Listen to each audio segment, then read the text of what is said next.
January 13th, 14th, and 15th, Wednesday, Thursday, and Friday. So the sun is in Capricorn and the moon is in Aquarius. They're going to come together. We're going to have a new moon in Capricorn on the 13th where the sun and the moon are together in Capricorn. What does that mean? It means everything goes dark in the middle of winter.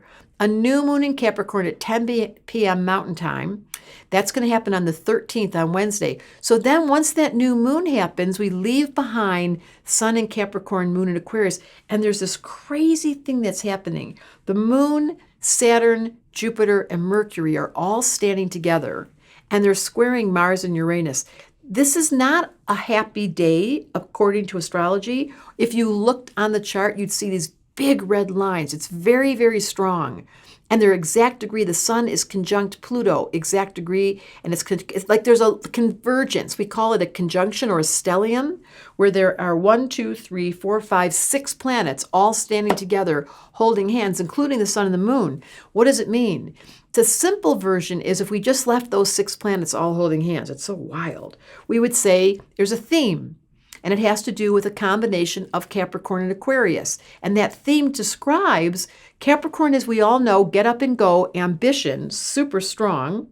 And Aquarius looking to the future, wanting to change the way things are, not content with business as usual.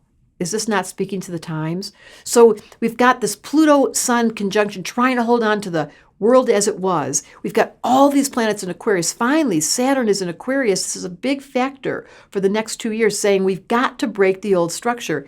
And then squaring the whole thing is Mars and Uranus in Taurus, squaring all 6 of those planets. So there's a lot of tension. And the square between Mars and Uranus and Taurus is like, I don't want to change. So Aquarius and Taurus don't get along because Aquarius is always in the future, preparing for what could be, should be, and one day will be. And Taurus is like, do we have to do it right now? Can we just calm down? And Capricorn goes, yeah, right, let's hold on.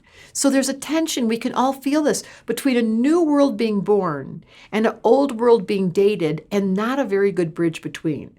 So during these few days, on the 13th and 15th, Wednesday, Thursday, and Friday, if you're feeling the tension, if you are a Taurus, Scorpio, Leo, or an Aquarian, you may notice these days where you're like, wow, I just feel that energy of being caught in 2 worlds. But for some others of us who love change, this is a get up and go energy, because when you see that square, people always reject the squares in astrology. I don't say it that way. What I see is an opportunity to really feel motivated to change things up. And that's what you learn in my school. We get really practical about how to apply this. Now, I'm going to ask you, is there a part of you that's holding on to the old story, your Mars conjunct Uranus and Taurus, yet you've got this Aquarius energy saying, I can't continue as it was? Then you're going to want to make a shift. Guess what? January 15th was Martin Luther King's birthday. If he's not an example of rejecting the old world and putting in place the new. I mean, he's such a great example of late degree Capricorn. He lived in the system. He played according to the rules, but he was not prepared to accept the unacceptable. And look what he did. So it's true for all of us. We feel the tension. Do we get totally contracted and feel tired from it? Or do we get energized and take this new moon to do a prayer? May we all learn to find discomfort. And then the door to change arrives. Do not live at discomfort. That's not the place to camp out.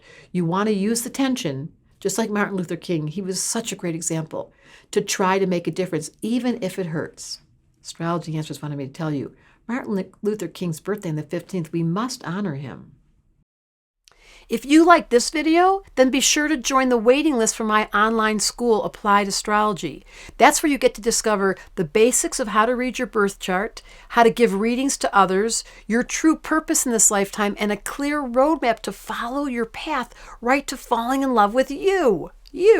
Click the link in the description to join the waitlist, and I'll let you know first when the registration opens.